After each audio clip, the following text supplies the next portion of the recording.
Me. I got to warm up here, James.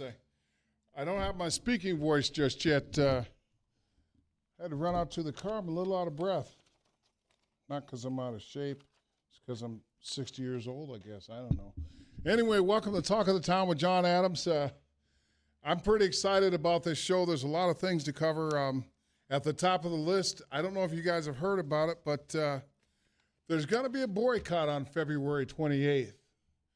And it's to protest corporate greed, as well as send a message to corporations that, hey, look, man, you can't keep making all this money and forgetting about the people who buy your products. Hopefully it serves to drive the price of goods and services down. I'm going to talk about that a little later. Also, the goings-on in our U.S. government, because let's face it, man, there's a lot of action going on. There's a lot of stuff happening. Some of it I think is good. Some of it I think is crazy. And some of it I think is just all downright foolish. But, everybody's entitled to their opinion. And like everybody else, I have my thoughts on it. And I think overall I'm still in wait-and-see mode. But it seems like the time is fast approaching where I'm going to have an opinion that I'm sure is going to be unpopular. But, like I said, it's one of those things that we do have to wait and see at this point. But there's some stuff that's just being thrown at the wall constantly. It seems like every day there's one more thing that you're given to think about, coming out of this administration, coming out of our government, whether it's legal challenges to these executive orders, whether it's how's the mass deportation of illegal immigrants going, on our foreign relations deal is like, are we getting in bed with the Russians? Should we be in the Ukraine? And what's going to happen? Is Palestine going to become evidently a resort oasis by all accounts? The majority of the stuff that I mentioned, I haven't really researched, so I'm not going to go in detail and act like I know, because I don't. But I think it does bear some discussion. And so leading off the discussion is last night I'm perusing the internet, as I like to do from time to time. Not all the time, because I'm thoroughly frustrated by the amount of craziness on. But I see, and for somebody that can tell me whether it's true or not, I don't know. But evidently now, if you're from a foreign country, or, I guess you could live here and be from a foreign country, you may be able to have access to immigration and citizenship through buying Donald Trump's, or I shouldn't say Donald Trump's because it would be the government. The suggestion has been bantied about that Trump will offer a $5 million gold card. And the minute that I heard this, I thought, oh my!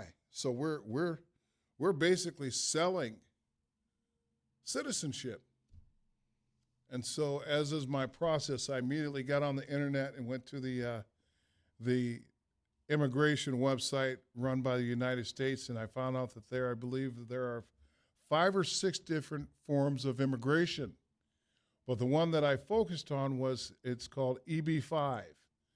And that says that if you want to come to the United States and apply through citizenship, create a citizenship path, you have to commit $1 million and have a business that would employ at least 10 employees. And rural sectors or underserved sectors of the United States.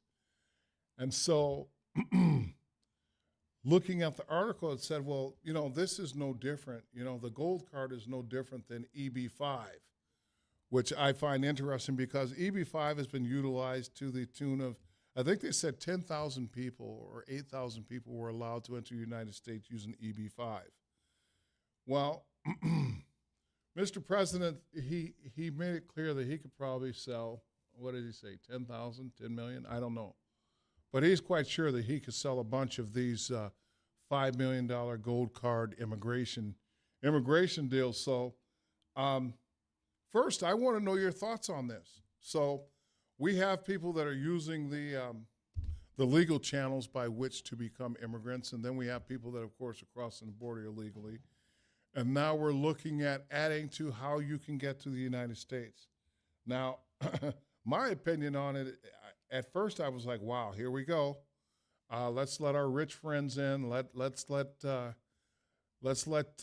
if somebody said Russian oligarchs and all this. I think that anybody that has 5 million, that has 5 million, is going to be offered a chance because that's the way it plays out.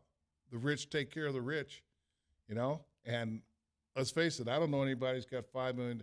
Well, I don't know anybody that's trying to immigrate to this country that has 1 million, period. But it begs the question, how do you feel about that? How do you feel that if you're rich enough, you can buy your citizenship now? And not now. Look, okay, I need to back up.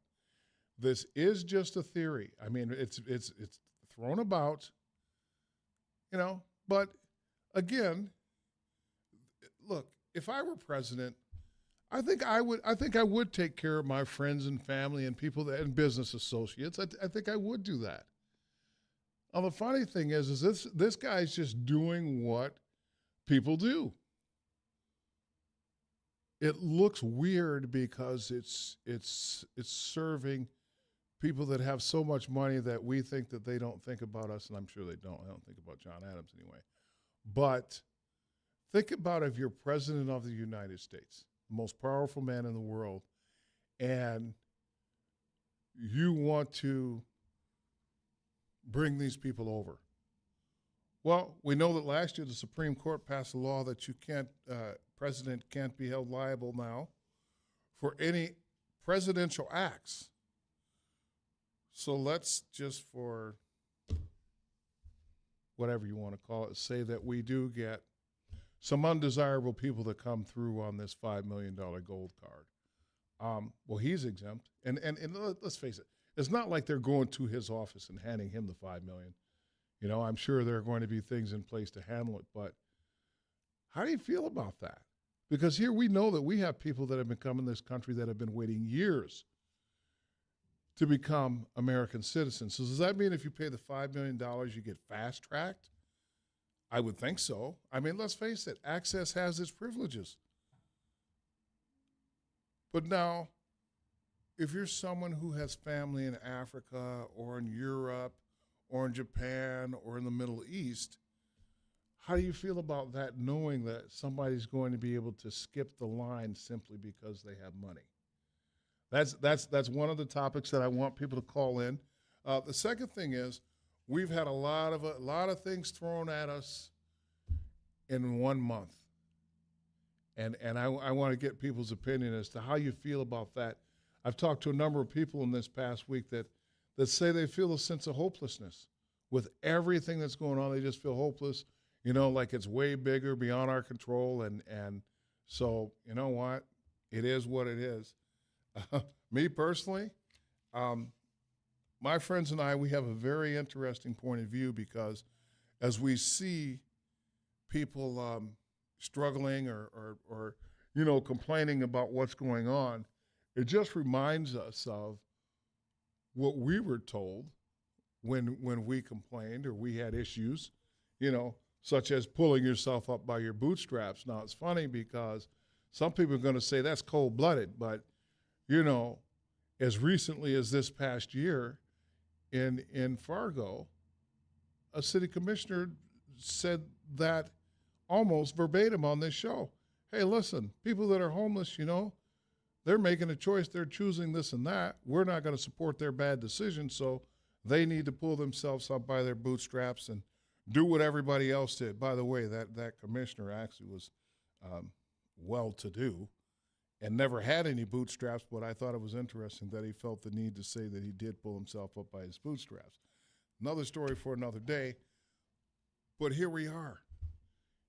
We see every day, and I'm not going to bring it up because it's too broad a topic, but the tax proposal came out, and I believe it was approved by the House. There's some pretty interesting cuts there. These are all happening in our country in real time. Now, just because it passed doesn't mean that it's law at this point. I'm sure they're going to tweak it, and I think it's going to be tweaked in terms of how much pushback they get about the cuts. So Big Game James says we're up against the break. When we come back, I'm going to talk more about these tax cuts, or what I perceive to be the route that these tax cuts will take, the shape of it, how it will affect people, and as well talk about the economic boycotts that have been bandied about. This is Jon Adams for Talk of the Town. If you want to call in, the phone number is 701-293-9000, or you can email studio at wdaynow.com.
Welcome back to Talking to Tom with Jon Adams. I was just going over what we were going to do in the first, what we were going to cover in the show, and that was first, we're going to touch, I wanted to touch on everything that's happening in the world today, not in the world today, but in the United States, particularly with all of the executive orders that are coming down and you know, everything that's hitting rapidly. And I touched on the gold card suggestion that was thrown out there by Donald Trump that they should offer $5 million gold cards. Now, I talked about EB-5, which is an immigration process whereby if you have a business, you can pay $1 million, start a business in rural areas and underdeveloped, underserved areas, and you can gain a path to citizenship. And so that's on the books, and it's been on the books for a while. With the gold card now, it doesn't appear that it's going to carry the same sort of caveats with it. It sounds like it's just going to be you pay your $5 million and it creates a path to citizenship. And I found it very telling that one of the claims was that rich people will spend money here. Okay, and because they spend money, they will pay taxes. Okay, well, we've seen what happens when, look at the tax program that just rolled out. Okay, the wealthiest 1%, it looks like they're going to get about $1 trillion tax break. My big concern is in the past 10 years now, corporate taxes has went from 35% down to 18%. And I asked somebody the question the other day, I asked them today, I said, where do we make up this tax revenue? You know? And for me, I don't want speculation. You know, a lot of things that come about, it's speculation. You know, the stock market is speculation. What Trump's tariffs are going to do to our economy, it's speculation. You know, companies have been doing X because it's speculation based on tariffs. A lot of it is downsizing and buying raw goods and services, raw goods and materials in anticipation of these tariffs, right? Well, we saw that Mexico kind of caved to what Trump wanted to do. Canada's standing fast. Most of the things that we hear are ideas that are thrown out, and they garner a certain reaction. And you look at the stock market, it's all based on speculation, and it's like, wait a minute. We have these leaders that are saying things, and based on what they say, on the speculation, certain things happen. You know, I mean, Elon Musk can have an opinion on what was it, cryptocurrency, and it took a hit when he got out of it. So it's like, wait a minute, what? We have to be careful when we're looking at these things. And above all, when I talk to people about these issues that I'm talking about, it's amazing how easy it is for people to explain away why we have the things happening that we have. Okay? Downsizing government. Oh, yeah, it's about time. Well, I agree it's about time. But, you know, in building a business or building a country, shouldn't you have something, a structure in place? You know, right now it seems like we're flying this country by the seat of our pants. And then after the fact, we're figuring out how to fix it. And that works in certain businesses. Okay, I'll give you that. But the question is, at what cost? At what cost? And I talked about it last week. For some people, the hit is minimal, and typically the people that are minimally affected have the most to say about what's going on. You know, the hit that's coming from Medicaid, $800 billion. I'm looking at that and I'm saying, do people understand how many people depend on Medicaid? And, you know, most of the time when people think of Medicaid, you think of the elderly. But do you know that 35% of Medicaid recipients are children? 35% of our children are going to be affected by these Medicaid cuts. Now, my son had a childhood kidney disease. We didn't have the need for Medicaid. We had great insurance. But I think about, where is this going to come back and bite people? I recognize we need to do something, but where's going to be the hit? And if I had a child and they depended on those Medicaid services, I don't know what I would do. I mean, I would imagine that there are people that have got to be absolutely stunned today. And to me, it's like, hey, there's a way to do things to minimize the effect that you have on the people that need these services the most. I don't know that we're doing that. It doesn't look like it. I mean, it's kind of like, hey, listen, we're going to run this through and let's see where the dust settles. Well, if the dust settles on you and you need that service, you know, um, I have friends who are veterans that that are they're just in flux, and they're like, hey, you know what? I went here and my benefits were cut and this and that, and it's like, wait a minute. These are people that served our country so that we could have the freedoms that we have. So, um, where do we draw the line? Where do you draw the line? I'd like to hear from some people, particularly people that voted for Donald Trump. I want you guys to call in and tell me where you draw the line on this. Where's the line that in the sand that you say, okay, this is too far, this is too much, this is too broad? Feel free to call in. The phone number 701-293-9000. And on the heels of that, I would go one step further and say, is there a line? Or are you okay with what we have going on?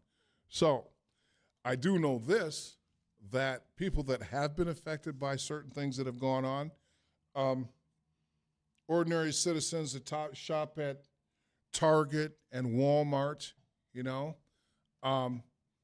there's a national boycott coming on February 28th, and the idea is we want to boycott these companies that have these huge profit margins and raise their prices and then lower them after COVID, because that's what we're told. You know, right now prices are high because of demand and all this, but once COVID is over, prices are going to come back down. Prices have steadily increased, and look, I am not going to talk about the price of eggs, okay? I just refuse to, because I thought it was silly last year. I think it's silly this year for one simple reason. Inflation wasn't stagnant. It was going up and down, okay? There was some halt to it, but it was temporary, okay? So the economic thing that's happened with inflation is just a natural trend to everything. Right now, the stock market is down, and I was talking to one of my friends in the stock market, and I said, well, from what I remember from economics, the market will course correct itself. That happens. We have highs and lows in the stock market, and people are like, oh, look at the stock markets. It's being affected by all these things going on. No, the stock market is correcting the way it corrects. Now, are there some influences to that? Yes. But when did we throw logic out the window in looking at things the way they really are? Big Game James says we're up against the break. When we come back, we're going to talk more about the economic boycott, as well as putting logic to some of the things we're seeing today. This is Jon Adams. If you want to call in, the phone number is 701-293-9000, or you can email studio@wdaynow.com.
Yeah.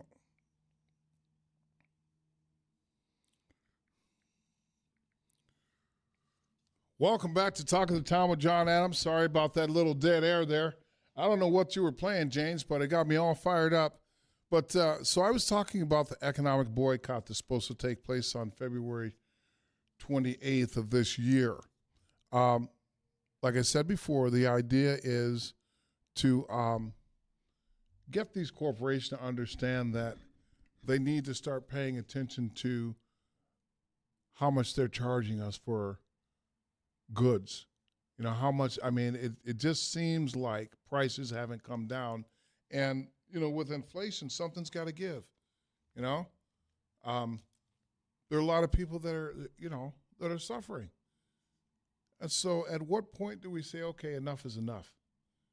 You know? Where do we look at people that need help and say, I need to do better? Okay? And I honestly feel like we can all do better, myself included. Now, I happen to think that, you know, working over there with the kids and volunteering, doing this, and this, but I haven't been to the Dorothy Day House. I haven't handed out any meals. I haven't done everything that I could do. So I'm not going to sit here and say, hey, I'm doing it, so everybody should do it. But, you know, there was a time when we cared about one another. And it's funny because I was talking to James off air, and he said something interesting. He said, times have become so hostile now. And you know, I preach dialogue on this show all the time. And I sit with my Trump friends and we have conversations. Some people think that I'm absolutely nuts for having the conversations with these people. But you know what? They're nuts for having the conversation with me. If anybody knows me, if I think I'm right, we're gonna have a verbal battle. So, you know, I'm not so one-sided on this thing, and I'm willing to listen. And if it makes sense, okay, I'll give here and there. But you know what? I try to be decent. You know, I have a friend that when we talk, he's constantly talking to me like I couldn't possibly understand everything that's going on. Like he has the key. And there are times when I have to tell him, you know, I went to college too. You know? But it seems like right now, everybody wants to be right. And so my thing is we need to get back to what does logic dictate? You know, most of us can look at everything that's coming down the pipe on his face and say, okay, this makes sense. This doesn't make sense. I'm going to, somebody asked me, is your show, have the show rinse and repeat every week? And I feel like lately it has been because this is what's in the forefront. If you're not, we cannot bury our head in the sand on what's happening on the national level. You may be sick of it, but you will wake up one day and find that your civil liberties have been eroded to the point where you don't have any position, that you aren't in control. It's funny, my buddy Daryl Anderson, he told me, he said, you know, the die has already been cast. The script has already been written. You know, we're already doomed. They already control everything. And he laid out some very poignant points about, do you really own your home? Do you own the land that your home is on? Is your money really your money? Or do we all just have this borrowed stuff that eventually the government gets back? And I got to tell you, based on what happens when we die, if you don't have all your ducks in a row, that's exactly what happens. And I've seen enough death over the past couple of years that I can tell you, everybody, make sure you have a will. Make sure that your finances are in order, because at the end of the day, the government is going to take their cut.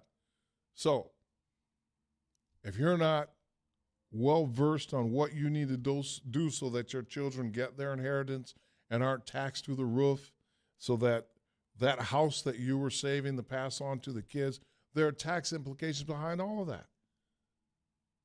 But anyway, an idea was floated last week by Elon Musk, and it was they should use the Doge money and give $5,000 to every citizen in the United States. with the Doge savings, and I was thinking, if there's 450 million people in the United States at 5 million apiece, you all do the math. And as my son used to say, the math isn't mathing. But a bigger question is, and this is the question I want to pose, let's say that they said that that's a plan. Would you take the money, or would you want them to use those savings to pay down debt? Now, I think it's pretty easy. If you need the money, you're going to take the money. If you don't need the money, you're going to want them to pay down debt. I think it's a very good question. At the same time, we have to do something about this. You know? And with all of the things that have come along, I think that there's an honest effort there to do something about it. It looks like it. I can't say it doesn't look like it, because they're cutting stuff. If they're cutting funding, they're reducing the amount that we spend. But there's also the other side of it. We also created an entity that didn't exist before. How big is Doge going to get? How big is this government entity going to get? We just created, we're also creating entities within the federal government. How big is this going to get? Is it going to end up being as big as the IRS was? So then what happened? We just traded one entity for another entity. These are all things that I love to have dialogue on with my friends, because we have to think about this. I'm never going to just sit back and say, you know what? I'm just going to live life. I can tell you what I have taken, my opinion on it is, if you voted for Trump, okay, and you are a casualty of some of these policies, then, you get what you get. This was your vote, and I don't see when we're on the internet and we see people saying, "Oh, I'm going to lose my farm. Hey, I lost my business. Hey, I'm an immigrant and I'm going to get deported." Well, if you were one of those people that voted for Trump, well, you're a casualty. In war we have holy cow.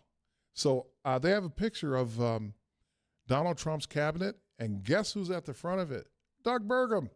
He was just on TV. That's just an aside. Anyway, so I want somebody calling. I want to know what you guys think about this. If nothing else, let's think about why people have decided to go with an economic boycott. See, when people start taking to the streets, and in this case, speaking with their wallet, that's when we need to sit up and pay attention. Okay? When people are making a concerted effort to say enough is enough, we need to pay attention. Now, what's interesting is in the 60s, there were a lot of people that were standing up, and they fought for change, and it was good change, although, and this is a topic for another day, was segregation actually a good thing for people that look like me? I'm not so sure anymore. But that's a topic that we can cover another time. But, some of my Trump friends, some of my fans, if I have any, I know I have at least 3 today, I want people to call in if you've been affected by what's happening, whether it's Medicaid, whether it's veterans issues. I want to get some insight into how you feel now as opposed to back in November. See, there was a lot of hope that when Trump got in office, one of the things was, what did he say with his tax plan? No tax on tips, right? No tax on overtime. Do you know what wasn't in the tax plan? Either of those concepts. So I know a lot of my friends. I know that I heard people and I saw people say, "This is great, I'm going to be able to keep more of the money that I earn because now they're not going to tax my tips, They're not going to tax my overtime pay." Well, guess what? There was a promise there, and I don't even know so much a promise or it was just being a blowhard or whatever, but that was one of the things One of his planks of his platform that he ran on was, hey, we're going to put more of the money back in the people's hands. Doesn't look like that happened with the new tax plan. Big Game James says we're up against the last break here. If you want to call in, the phone number is 701-293-9000, or you can email at studio@wdayradionow.com.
Welcome back to Talk of the Town with Jon Adams.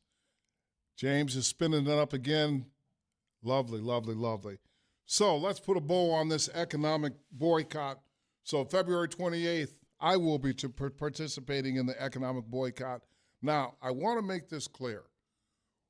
When we're talking about boycotting, not everybody is going to be affected, okay? If you need to go get essentials, absolutely do that, okay? If you have stuff that you have to get, but what we're saying is we want to boycott national corporations. Now, it doesn't mean that we don't want to support our local businesses, our regional businesses, okay? So we have businesses out there, and immediately Shields came to mind. It's a local entity, okay? And I can tell you firsthand that I think they do a wonderful job of being a community partner.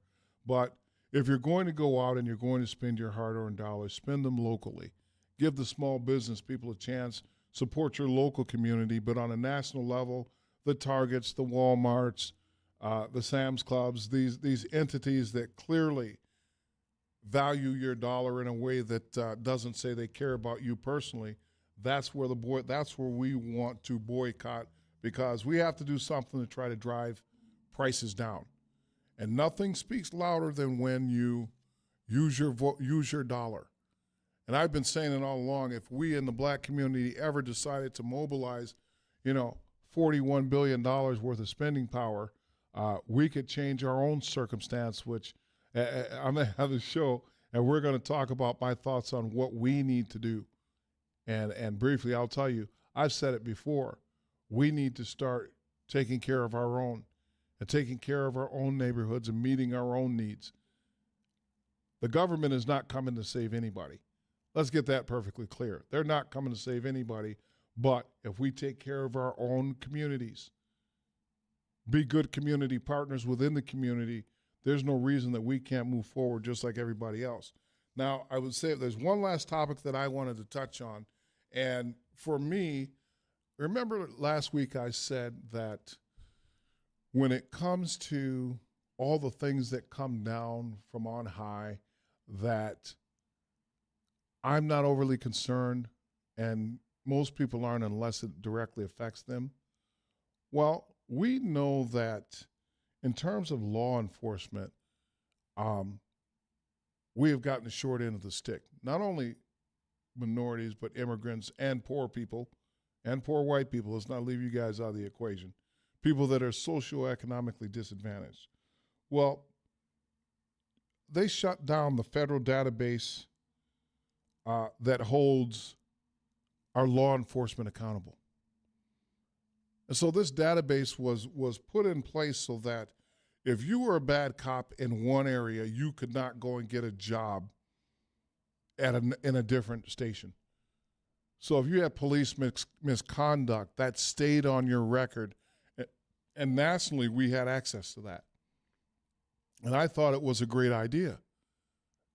Because if you're a bad cop shouldn't be there. And you give a bad name to those ladies and gentlemen that go out and do the job right.